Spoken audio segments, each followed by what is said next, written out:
If somebody's feeling disconnected and struggles with self-love and doesn't trust the process of life and cannot breathe life in properly, what's going to happen is our breathing pattern will change, which means that we are not getting enough oxygen and carbon dioxide in the body, which also means that the organs in certain areas, for example, here it'll be the thymus gland, the lungs, and the heart, will take strain. And if those organs take strain, then we tend to get high blood pressure, we get sticky fascia, tendinitis in the shoulder, we get all these physical problems. And this is my passion, to take it from a very gross level, which is the physical body. It's the lowest vibrating density of energy, and I'll take it to the highest vibration, to the most subtle part. So the gross part is the body, then more subtle are the thoughts and the feelings and the emotions, and then let's go even further into what is our purpose. And that's my passion. I love to help people to wake up to their true nature, who they really are. This season on the Living Out Love podcast, we are focusing on you, who you are, what motivates you, what you're here to contribute, and how you can expand. We'll be utilizing my leadership skills and spiritual connection, diving deep into the Enneagram and astrology. Listen every week to become intimately aware of yourself. Only then can you heal and grow. Let's get to work, loves. Hello, loves. Welcome to the Living Out Love podcast. I am, as always, thrilled to be here. This week, we have a very special guest. She is a friend of mine, Teresa, and we met on a class. I've talked before about how I've taken classes at Arthur Findlay College, and it was so funny because it was a group class, and she just caught my attention, on the Zooms. But at the time, it was honestly negative, friend. I'm so sorry to say. There was something about like you were flustered or stressed or something. And I was just like, before I noticed that you were flustered, you had on this purple sweater and you were just vibrant. And so I was drawn to you, but then you were flustered and it annoyed me. And so then we get to the breakout groups and I was like, I'm going to be paired with that woman. I know this is my stuff. And then we got paired and I immediately was like, this is the coolest person I've ever met in a Zoom breakout group.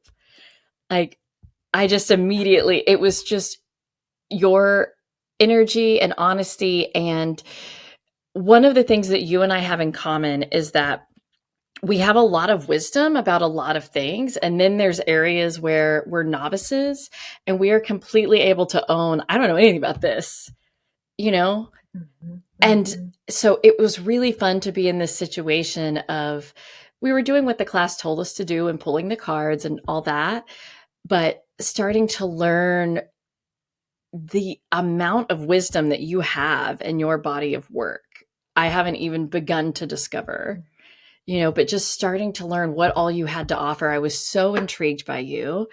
So audience listeners, Teresa and I have traded sessions and I've done 2 or 3 different healing modalities, things, processes with you, Teresa. And I've since recommended you. Like, I don't even know what to say about them other than I keep wanting them and I refer you to people. So I'm really excited for you to tell people what is it that is your magic? What is it that's your wisdom? I feel like you bring, I'm so sorry, this is such a long introduction, but I feel like you bring this sort of combination of hypnosis and energy healing and family constellation. And I don't even know what else. Like, you bring all these things together when and if they're needed in your own beautiful way. And I don't even know what else is in that pot. So I just can't wait to hear what it is that we should know about you, what you want to share, what you want to teach. Just welcome. Hello, friend. I love you. And I'm sorry for the long intro. Great. Thank you so much. Hi, Amy, and all your listeners there. Thank you very much for having me on this podcast. It's actually my first podcast. Oh, I'm super excited. No idea what's going on and what to do, but we just chatting together. So that's quite nice. Yeah. So I'm so happy to hear that you had such cool experiences in my sessions. I really am. And I guess if I had to pinpoint it, what it is that I do, you ask, like, what is the magic behind what I do? I guess, you know what? I'm just super, super passionate about understanding something properly. I'm a very head-based person, but I'm also very heart-based. I'm not very much of an airy-fairy kind of personality. But because of my head-based, and I don't mean that derogatory, the airy-fairiness, because there is something to it as well. But in my head-based personality, because I like to understand things, the biggest thing I really like to understand is metaphysics. What is this energy healing? How does it work? Why does it work? Where's the science behind it, And because of my curiosity, I've done many trainings. I've done many trainings in yoga, different kinds of yoga, also in yoga psychology. I also have done trainings in energetics, in quantum constellations, in hypnosis. And my thirst, my hunger for knowledge just never gets saturated somehow. And because of all that, and my inquisitive nature, I've made a lot of experiences, and I've been doing this kind of stuff for more than 25 years now. So if you're doing only this is my full-time job. It's not a hobby, It's not that I go to work and come home and do that in my spare time. That's all I do, is this. So if this is all you do, whatever you do, you become good at.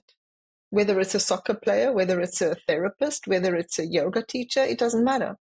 If you're constantly doing this, you have the potential to become really good at it, right? Yeah, and I guess what I do is I would actually say, well, of course, I'm going to have to say that it gets channeled through me, what's needed. I have no idea what my recipient needs or wants at that moment, but it's a tuning into the present moment, and in the present moment, it's quite clear that all the answers are always there, and that I'm 100% convinced of, and I'm even happy to explain that, why I say this, you know. So if I'm tuning into the present moment and you tell me your story, there's just a flow that happens, like, it's just a flow, and you'll know it from your mediumship. You'll sit there uninterested in what's coming your way, or not uninterested, but not knowing what's coming, and you just tune in and the things start flowing. And that's one direction. And with me, there's various directions. Maybe that's just the difference, I would say. Yeah. I mean, I think that You know?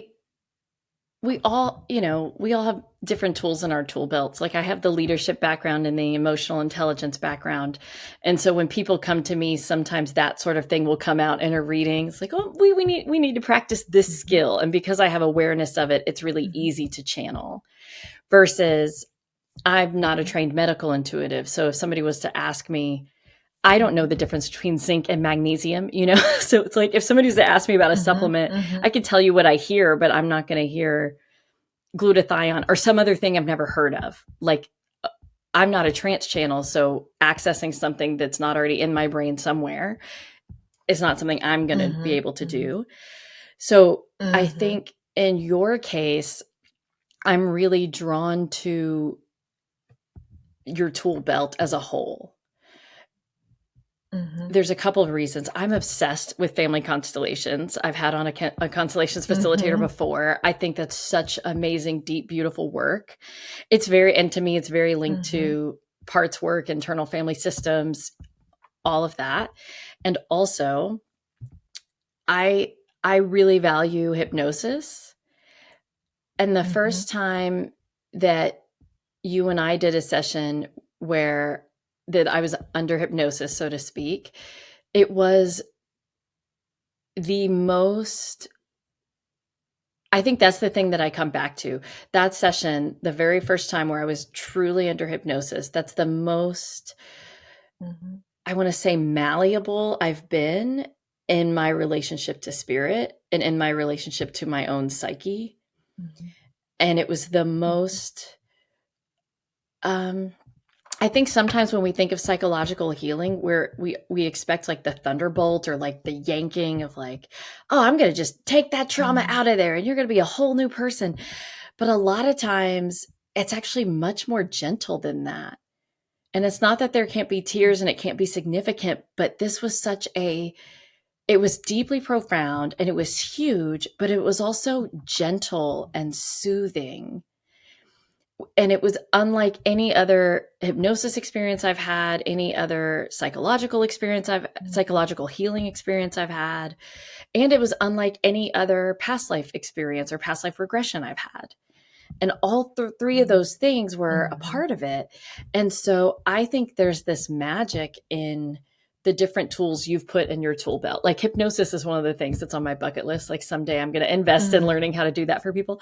But just the way that, because the tools that you have studied, the way they come together, to me, is one of the most healing in terms of if you're going to work with an individual healer of some sort. That was one of the most healing sessions I think anybody could have.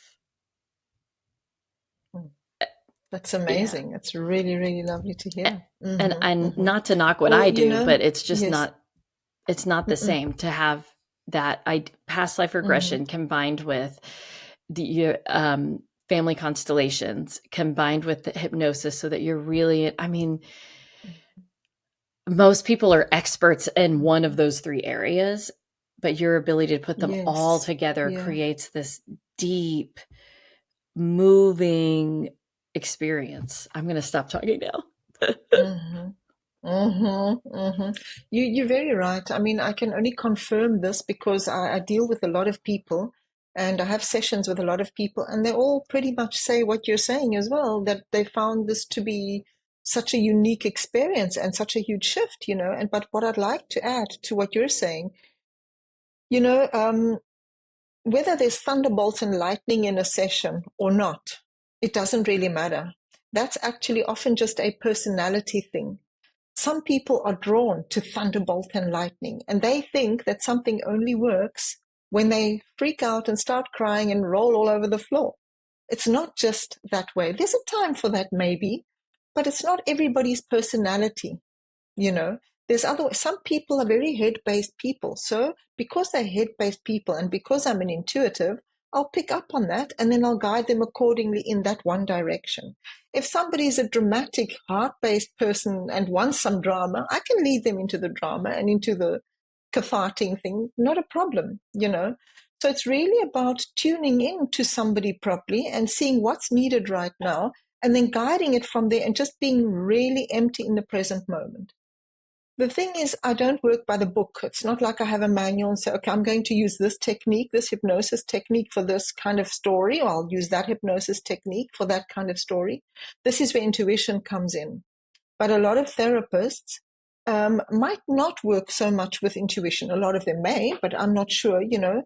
Normally you go into training as a psychologist, as a coach, as a hypnosis therapist, and you learn a certain structure and you follow that structure, and you'll even have your script to follow while the person is in hypnosis, and you'll read the script.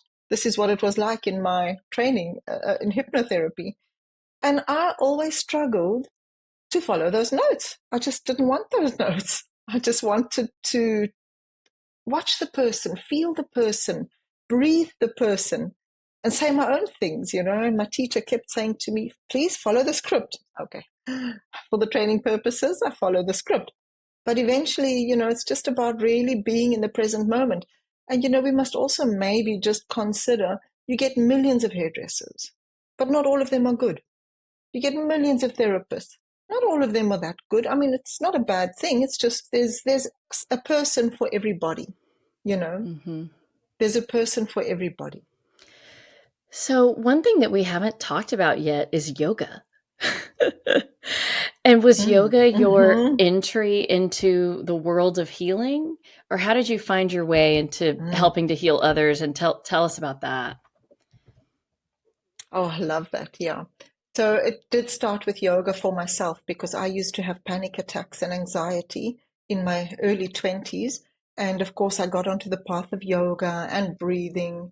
And I was a practitioner for quite some time, for quite some years. And at some point in time, I went for a special breathing course, you know, and that was so life-changing for me. It changed my whole life. And from there, I never turned back. I just went forward and forward and forward. And I teach yoga in Austria and in Switzerland and online as well, of course, you know. And because of all my different modalities and trainings, I have come to understand yoga in such a way that it has reignited my passion to such a high degree.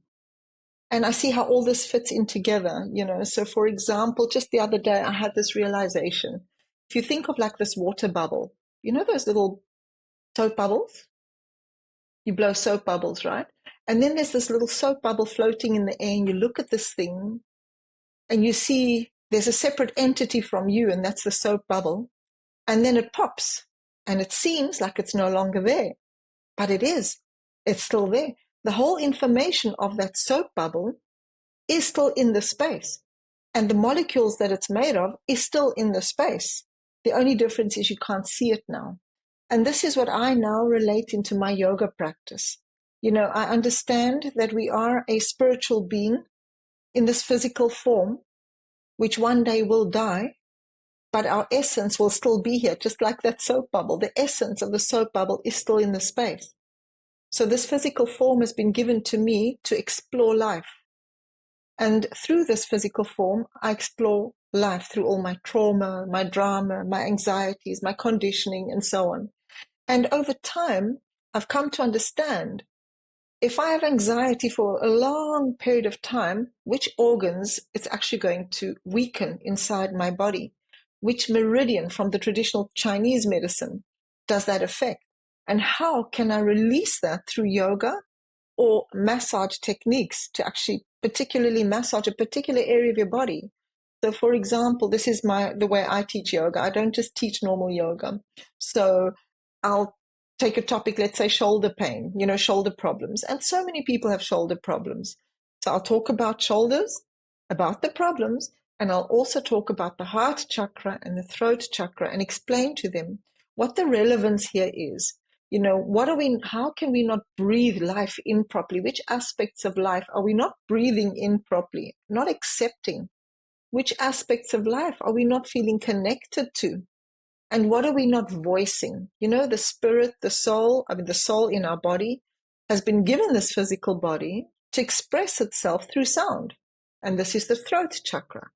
So I bring in a lot of these kind of, not even metaphors, they're absolute realities. For example, if somebody's feeling disconnected and struggles with self-love and doesn't trust the process of life and cannot breathe life in properly, what's going to happen is our breathing pattern will change, which means that we are not getting enough oxygen and carbon dioxide in the body, which also means that the organs in certain areas, for example, here it'll be the thymus gland, the lungs, and the heart, will take strain. And if those organs take strain, then we tend to get high blood pressure, we get sticky fascia, tendonitis in the shoulder, we get all these physical problems. And this is my passion, to take it from a very gross level, which is the physical body. It's the lowest vibrating density of energy, and I'll take it to the highest vibration, to the most subtle part. So the gross part is the body, then more subtle are the thoughts and the feelings and the emotions, and then let's go even further into what is our purpose. And that's my passion. I love to help people to wake up to their true nature, who they really are, and to break down all those old barriers and all those old obstacles that actually inhibit us to do that. So how do people... That was quite a mouthful. So you and I have we've traded sessions. And so that's been my familiarity with you. But if somebody is like people come to me and ask me what is my purpose in life?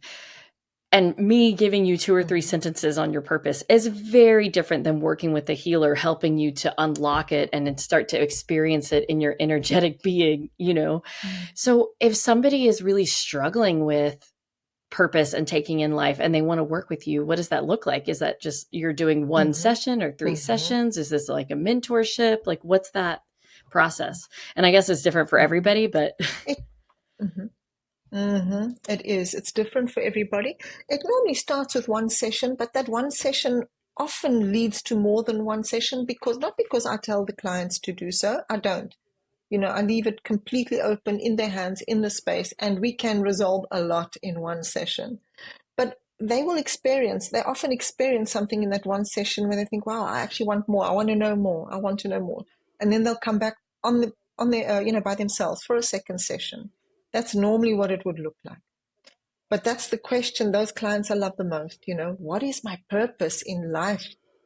Wow, I love helping people like that, really, because it's all in there. And I will never put myself in the position, really, to tell them what their purpose is. Very, very seldom will I do that.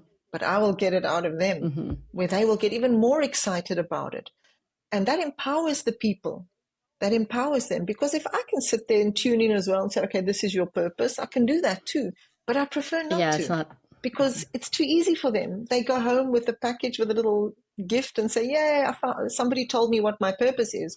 But I want them to know what their purpose is, because they have the answers. Yeah, and it needs to resonate within their own body, and it's a different experience when we, just as you were speaking earlier with using the voice, it's like if you're the one to voice it and say, oh, in this lifetime, one of my purposes is to be a mother or whatever. Like, it's so different for me to say, one of my purposes in this lifetime is to heal my relationship with motherhood, versus you saying, yeah, Amy, one of the things you came here to do, so I totally agree and respect that about your process of really empowering the client to find it for themselves. And if they find it for themselves, they know 100% that it's true. And they're not having to trust somebody else. That's true, but I must also add to that. There's also two different scenarios. There's the client that comes to me one-on-one. I would work differently with that client than I would with the group setting in my teacher training programs. In my teacher training programs, there's a very deep dive where I start explaining about life and God and our existence and how we came to be, then I take them on a journey with that. So I don't just tell them. I take them on a journey and I put them through certain meditations where they can tap in and tune in to what it is that I'm actually trying to convey to them. And if they're lucky, they might have that experience. And that's the whole big difference. When you have the experience of something, there's a huge shift happening. But if you just hear and listen and have somebody speak over you all the time, you've got no power, right? And at the end of the day, just to bring it into a nutshell, the purpose of life actually, and we all have the same purpose. We all have the same purpose. And the one purpose is to find the divine source which we came from. That is our purpose. And in finding and reconnecting to that divine source, whatever it is, for many people, many call it God, many call it Allah, many call it source or universe. It doesn't matter what you call it. It's all the same. And that is our one purpose. But it's not just a purpose. It's a purpose with a purpose. So the purpose is, God said, you guys go down there. You're all aspects of me. You're all part of me. Go down there, incarnate in a physical body. I will gift you this body. And while you have this body, you have a very important job to do. You need to experience everything, because only through your physical body do I get to experience. And I'm a little bit bored up here, so not up here, but everywhere. So God gave us this body to go and experience everything. So what is everything? Everything are all the archetypes. It's all the archetypes. It's not only being the mother, it's being the healer, it's being the fool, it's being everything else, So, but we limit ourselves to one certain role and one certain identity, which limits our sense of consciousness. But if we start doing the work on ourselves, we can explore all these different aspects of ourselves, and we will find, oh, wow, I could actually be an artist if I want to. And that's one of the archetypes. And then we become more whole and more complete. And it's the connecting with the people and nature which makes us even most complete. And that's all the divine is waiting for all of us to come up together, ascend together, not one alone. Otherwise, we have to come back and repeat the class until we pick up our friends and all ascend together. That's what it's about. I feel like that collective consciousness we're at the beginning of that idea coming to fruition. You know what I mean? The idea of, at least in the United States, I'm in such an individualistic culture that that idea of the collective, it's almost one that I feel many people in my society couldn't even get their heads around. That we all have to do. It's definitely, I think it's not that it doesn't exist now, because it exists, but we don't have an awareness of it now. And so that awareness, I believe, is starting to be born more broadly than it was before. And one other thing you said that I wanted to comment on is you were talking about, we're here to do all of it, and we're here to experience all of the archetypes. And I was going to say, in terms of our collective consciousness, I think that we are understanding more so that we change all the time. I think people, they want the simplicity of, I'm a mother, I'm a woman, I'm in my 40s, my name is, like, we want that. It's simple, and I don't have to live in a question of it. But it's so easy to outgrow those things. We're designed to continue to grow and evolve. And so I think it, you know, in Western society, it all starts with production. So it started with jobs. Like, we've come to the point of, oh, I don't have to have the same job my whole life. I can be a songwriter, and then I can be an engineer, and I can do this. So it started with jobs, and now it's going to identity and pronouns. And well, before that, it was sexuality.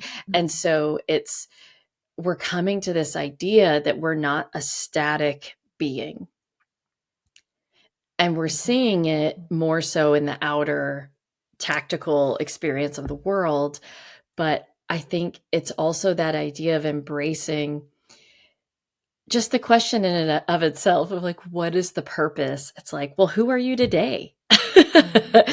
Today, let's talk about it. And then come see me in 2 weeks when you are a different person. And we can't talk about what's going to be in 2 weeks, because that's not even real until we're there. So yeah, just very true, very true. But you're very right in saying that there's so much diversity and so much change, and people are starting to realize that they're not static. So yes, that's one thing which is happening, but that is also very dangerous if we're not conscious beings. Yes, yeah. So being conscious, mindfulness is key, is absolute key to a successful life. Becoming aware and mindful, that's the key. I believe that every human being should do mindfulness training of some sort. Yes.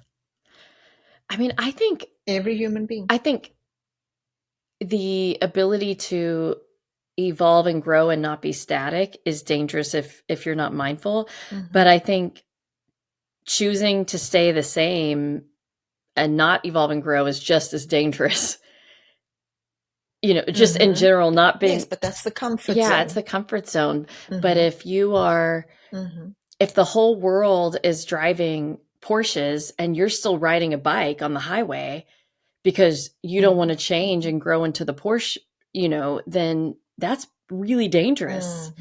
So I think just in general, it's anything that's out, either completely out of sync with the collective and what's the actual rhythms of energy that's happening. And then also anything that's not, I kind of want to say asleep at the wheel, but I also just kind of want to say not taking care of self. Like, we have to learn how to take care of ourselves. Very true. But you see, in that which you're saying, which is really very true what you're saying, but there's also some, you know, it depends how you look at things, how one looks at things, right? You're right. If we don't go with the flow of what's happening in life, we're going to fall behind, and so on and so forth. But you also can't just flow with what's really going on sometimes, because there's a lot of madness going on in this world. And you sometimes need to stay behind, especially if you want to take care of yourself. Then it's advisable that you start growing your own vegetables and you go organic and you get your piece of land and you live in a community. Now, one could see that as staying behind, but one could also see that as But that's a self-care. mindful So decision. where do you draw the But line? that's a mindful decision. Mm, That's what I was trying to say mm, is like a common example would be like racism. If somebody who grew up, my dad grew up in a homophobic household. And so what he knew was mm-hmm, homophobia. So if he didn't choose mm. to grow and he just chose to keep his head in the sand, his conditioning would be very harmful in today's world. That's sort of what I mean. It's Correct. like Very correct. it's if you're mindfully Mm, choosing to go off grid and grow your own food, mm-hmm, that's just countercultural. But I'm talking about just like asleep at the mm-hmm, wheel, staying in mm-hmm. the past because you're not being mindful. Yes, Yeah. yeah. Yeah, well, you can see that a lot with a lot of elderly people, the elderly generation nowadays. They're lost with social media. They don't know what's going on in the world. They think the world's gone mad. They're actually anxious because they think the world's gone mad, that they don't have a place in this world anymore. And for older people, it's often very difficult to change, Yeah. to adapt to new ways. It's very difficult for older people. But in my opinion, it's because we were never taught that. We were never guided in the right Right. way. Schools didn't teach this, parents didn't teach this, and now it's moving very fast, and now it's moving super fast, and people struggle to Oh keep up. yeah. I went to People struggle. a Mm, yoga retreat, and I mm, don't know the research that he cited because this was months ago, but the instructor cited some research that showed that when we're young, our brains are designed to take risk and to ask questions and to go and try new things. And the older we get, the more our mhm. brains are designed to know things and to be cautious, and they're not designed to ask questions. And so biologically, we're not geared to learn at older ages. But yet we live in this world where Oh, it's so where bizarre. technology is moving all the time. And so it's like the human form, the human brain hasn't evolved to the world that we're living in. It can, it's totally possible. Our brains are Wow. so malleable, Hmm. Um, Hmm. but to your Hmm. point, Exactly. it is hard to be an Hmm. elderly person in this world, especially in Western society where we don't Hmm. have the same respect for elders as Hmm. some other cultures do. So you add that, Yeah, that is very true. yeah. Hmm. Very true. Yeah. Mm. Well, I can only say the opposite for myself. The older I get, the more I want to Yeah, learn and the more active I become, and the more I want to do crazy things like immigrate yeah. and this and that. So I don't know where that research comes from, but It's looking at the anything's possible. biological age of the brain, like it was coming Mm, from brain studies, but I would point that those research studies are based on a mass of people and averages, and mm. I don't think they factor in people that are mindful and people that make different choices.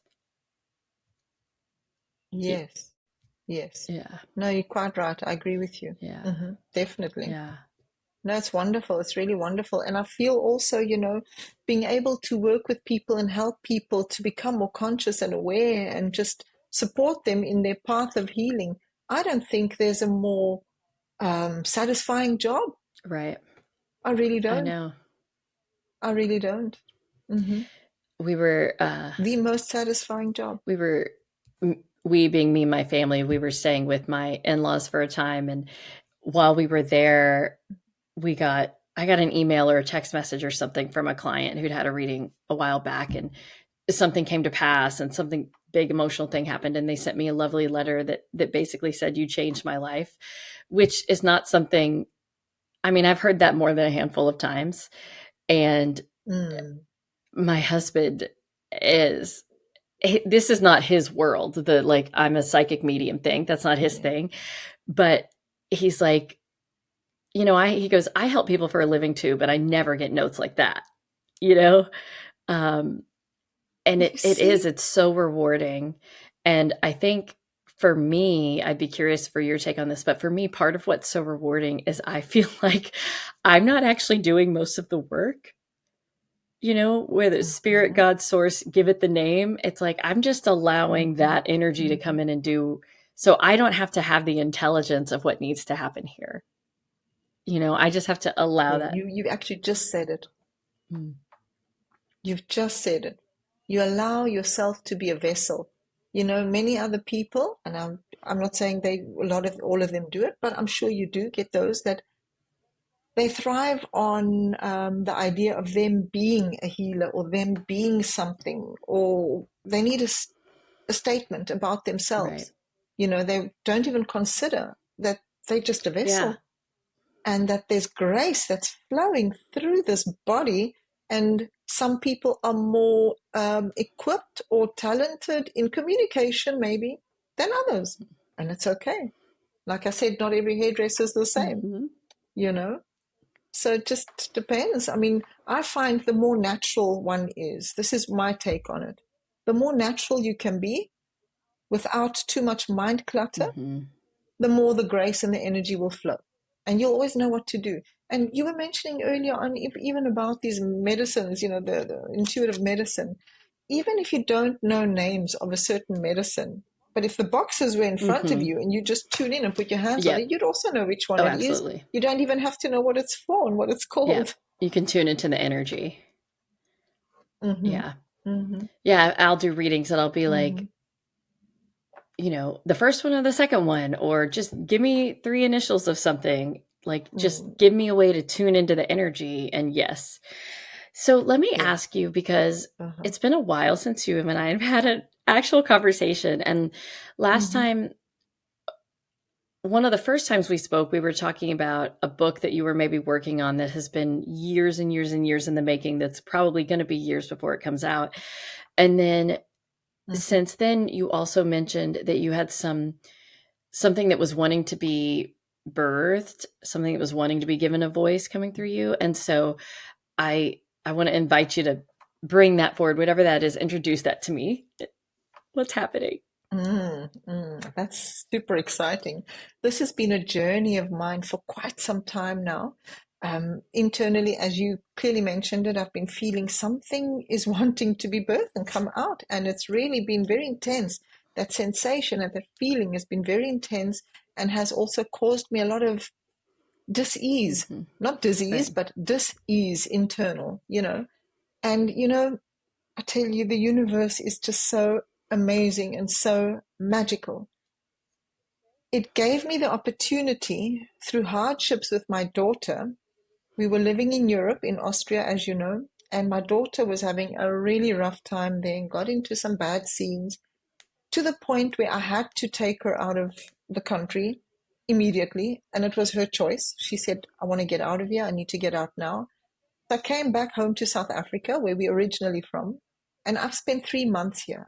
And in these 3 months, I've had so much time for myself Mm-hmm. and introspection, and it's been amazing. I had a plan that I would work on my book here. Mm-hmm. Well, you wish. I didn't touch the book. Yeah. But what I did do, and I went with the flow. First of all, I experienced a lot of loneliness, which is a feeling I've never known before. But I sat with this loneliness and I allowed it to be there and I welcomed it and I inquired into it and I endured it. And out of that loneliness, something very special and sacred was born. It's actually a kind of love, a divine love was born.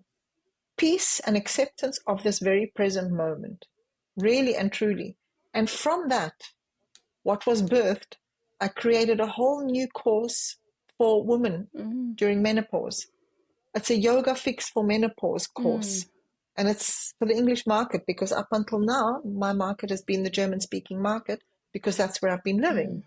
But this one, it excites me so much because it's in English Yeah. again, my first language, well, for many years. So it's a course which incorporates yoga, acupressure, EFT Mm. tapping, hypnosis techniques, relaxation, knowledge, the psychology of what's going on with us when we age and getting into Yeah. menopause. So it's a beautiful all-round course, and it's so doable for everybody to do. Mm. Whoever struggles with menopause, there's breathing techniques to cool down the system from within. And one doesn't have to be an experienced yogi to do this course. It's for all levels. So this was born while I was here. That's just one Wow. project which was born. The other project, which is in the birthing still, and I'm working on it, is a whole new training. Mm. a training for professionals, yoga teachers, therapists, anybody who's interested in the correlations of psychology, yoga, meridian, and techniques to work on these meridians to release the blockages in the meridians. As we know, the meridians are the channels where the energy and the vital force flows through so that our organs can be nourished and nurtured, so that we have enough vitality and healthy bodies. So I'm working on that course, and I'm like halfway through, and this will be a training which I'll be offering my students back in Europe when I go back. Wow. A whole training, accredited. So that's been amazing, magical, and really, it's been amazing. I've loved this time. It's in solitude, alone, a lot of introspection, studying, doing more studies, what I enjoy to do, and putting together content, Yeah. courses, trainings, workshops. I am blown away at your menopause course. I Really? am. I think women's health is just now coming to the forefront, number one. Number two, I think I don't think we know, as we said earlier, we don't really know what to do with our elders. And so I think menopause and postmenopausal women, we don't know what to do with that, both in terms of how to support and in terms of what is it that we're revering about this. Like, we know what to revere about young fertile women, Yes. but what is it that is so magical? What is the wisdom? And so I love that that's the offering that you have, but within that offering of it's breath work, it's psychological, it's EFT, I'm like, this is everything. This is what offers are supposed to be, which is why, coming to the beginning of this episode, I'm so obsessed with your combination of skills. Exactly. You've just hit the It's nail on the full head. Even circle. for me now, I'm like, oh yes, of course, you're right. That's what it is. It is That's a it. This is my whole gift, person. bringing things together. Yes. Yes. I think, and go ahead. Yep. Because, not everybody can relate to this technique or that technique or this technique. Yes. So why not offer a variety of techniques? For example, I have a meditation course, which I haven't seen anybody do. And this meditation course, I'm not saying it doesn't exist, but I have not seen anybody do it, is, I don't know if you've spoken to a lot of people. People tell me, I can't meditate. No matter how everybody hard I tells try, me that. I cannot meditate. Everybody says that. Right? Yeah. And and you know what I say? I say, what do you do? What do you mean you can't meditate? What do you do? Oh no, I sit there and I try to think of, concentrate on my breath, or I just can't still the mind, I said, well, you're fighting too much. You're trying too hard. Yeah. And maybe that's not for you, because certain people, like my daughter, she can meditate much easier if she chants. Another person will meditate when they do a deep breathing practice. Yep. Another person will meditate better if they're lying flat on their back, guided. Another person will meditate better if you're doing all sorts of, hold a certain mudra. A mudra is a gesture, a hand gesture. So we have so many little thingies to help us to meditate, but we need to find the right tool for the right person. Yeah. It's like at school. Not everybody's made to sit there at the desk for so many hours and listen to somebody talking. Some people learn better when they stand up, when they're walking around, when they're hearing music. So we need to accommodate the individuals individually and be able to grab the whole group in a group setting and accommodate them all. And that is the key. Yeah. So for me, and for that you can't work by the book. For me, I've learned, just since we're talking about it, that for me, meditation is about receiving in the sense of energy. And sometimes, and it's just basically because I'm allowing myself to be still. And even if that means I'm out for a walk, I'm just focused on the idea that all I'm doing in this time is receiving. And sometimes what I'm receiving is stillness and a quiet mind, but sometimes what I'm receiving is something else. And it could be a content download. It could be I'm feeling an energetic healing. For me, it's just like, if I'm going to sit and meditate, what I do is I open myself up to receive. And then the way that I get out of my own way is allowing energy to move. So sometimes it looks like chanting or breathing, and sometimes it's like I sway my body. But I'm for me personally, I feel like we don't live in this static universe. Energy is moving, and that's my way of finding meditation is how's the energy flowing through me at this time, and how does my energetic body want to relate with that energy at this time.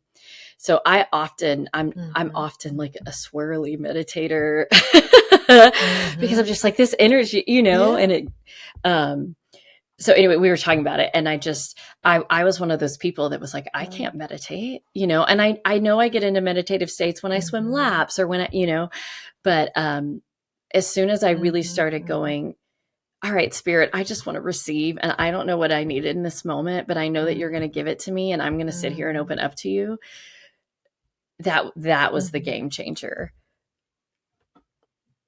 It's amazing. I believe a lot of people think they cannot meditate because they have a preconceived idea of what this meditation should look like. And now they're not achieving it and they're getting frustrated. This is the biggest thing with meditation. If people really understood meditation, because meditation actually means the art of doing nothing, not something. And those people that are trying to meditate to achieve something, there's something they're trying to aspire to. And that's already doing something. That's effort. That's putting effort into something. Meditation is literally effortlessness. And to be okay with that is very difficult for many people. Because we also geared to be productive, active, achieving, understanding, 1 + 1 = 2, etc., etc. Yeah. Meditation can be done like right now. Like right now, I'm actually meditating while I'm talking to you because I'm aware of what's going on. I'm aware of my breath. I'm in harmony with whatever is here right now. I'm aware of my space around me. If anybody were to walk into my room, I wouldn't get a shock. I wouldn't get a surprise because I'm aware of it. I'm aware of my space that I'm sitting in. I'm aware of my breath and what I'm thinking and what I'm feeling, and I'm aware of you all at the same time. So this is meditation for me. It doesn't have to be and then that's it. So many forms. Yeah. A meditation course. So is that course in German or do you have it in English? That one's, well, I teach that one in German, but I don't have that one online. It's in the making. That will also be done in English. But that I teach live in German. So it's been in German, yes. So you'll have to keep us updated when you have that ready to go in English. Definitely. I might have some German speakers on my list, but if I do, I don't know about them. You never know. You never do know. Yeah. You never know. Yeah. No, you never know. Yeah. Definitely. Well, Teresa, is there anything else that you want to say or add or leave a question before we kind of wrap up? Well, I guess maybe what I'd like to share, if I may, to all the listeners. So if you're listening, I can highly, highly, highly recommend to just take a few minutes, 5 minutes a day, even 3 times a day if you can. Just lie down or sit still and just breathe into your belly and into your chest a few times, into your belly and into your chest a few times. And the key is to slow your breath down. Slow your breath down. If you can slow your breath down, the yogis say, the slower you breathe, the longer your life. The faster you breathe, the shorter your life is. And fast breathing means the majority of the people breathe way too fast because we're in our heads always thinking and thinking and thinking and overthinking. And let's remember that all our thinking and our thought patterns are all based on our past. They're all based on some programming in the past. Everything you think and the way you think now comes from your programming from the past. And to actually break free from that, and sometimes we feel a bit of turmoil coming up, take a seat, take a lie down, just take a few gentle, deep breaths very slowly, and notice how instantly something shifts inside you. And if that isn't proof enough that you have the power to heal, then I give up my job. Because you will see, everybody will see this. Everybody will see this. You just do that for a few minutes And you'll see how you have the power to shift something inside you. So use this power that has been given to us as a gift. It's for free. You have it with you everywhere you go. You don't have to make any appointments for that. Just sit or lie down, breathe slowly, gently, and easily, and just keep going. Loving yourself and learning about yourself. A mindful breath is far and away different than automatic breath. A mindful, let me breathe that into my belly and rise up to my chest. And I love what you said about just get on the floor, because I love a moment when I choose to actually just lay my body on the floor, not on a bed, not on furniture, just get on the floor and let your full body just be. There's something, I think, because whether it's concrete or whatever, but having that supportive energy, that solid energy across your whole physical being, you could just fully let go, and just. It's amazing. Yeah. Very amazing. I love that. And it's also very good for the spine, it's very good for the spine. Yeah. To lie on a hard ground.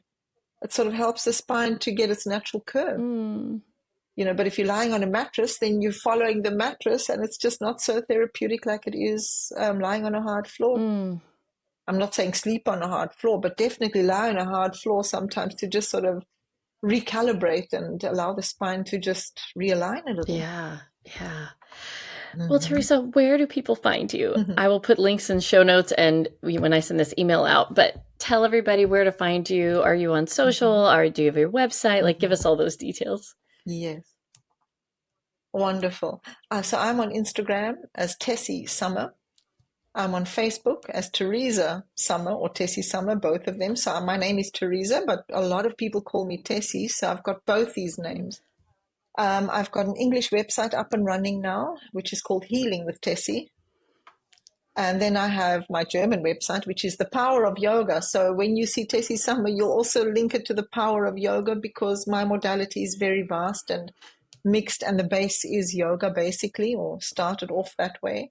So yeah, Facebook, Instagram, website, Tessie, Teresa Summer, healingwithtessie.com. Yes. And you're everywhere. Yeah, I guess find me. If you need me, you'll find me. If you're looking for me, you'll find me. Right. And I cannot, to just all my listeners, I cannot recommend her enough. I can't predict what working with her would be like, because it's different for everybody and it's different every time, because she's intuitive and she uses whatever tools at her disposal that meets the energetic need at the time. But I will say that if you were in search of some support for either building your own awareness, your own reflection, or healing something, if you've been struggling with something and you're like, when am I ever going to give up this poverty consciousness, or whatever it is, the thing that is keeping you up at night or annoying you about yourself, the thing that makes you scared to look in the mirror, I highly recommend booking a session with Teresa. I mean, I don't know what it's going to look like, but I recommend it anyway. So, Teresa, thank you so much. Well, maybe my email address as well. Maybe my email address, if people want to reach me, with info@thepowerofyoga.at. But you'll put that in the links. I will. We'll put it all in there. So, thank you so much, Teresa, for coming on. And what a lovely conversation just about the state of things and our energy and healing and just everything. And I love that it's come full circle back to your offerings of being such a full spectrum offering. We're going to look at the body. We're going to look at the energetic that is in the unseen. And we're going to look at the tapping and the meridians. I mean, just so beautiful, but also very grounded in the now. Menopause is a very real physical human experience. It's not woo. So I'm so excited. No, definitely. Yeah. Definitely. Thank you so much, Amy. I really, really appreciate this invitation and the opportunity to introduce myself to your listeners.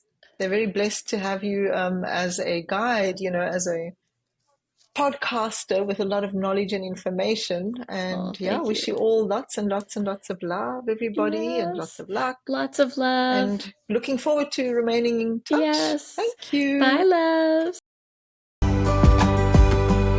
Thank you for listening to the Living Out Love podcast.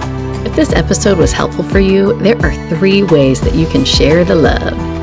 You can send this episode to family, friend, neighbor, leave me a rating and review on your favorite podcast platform, or comment and ask questions on YouTube. This season is meant to be interactive. Thanks again for your presence. I appreciate you being here. Talk to you next week, loves.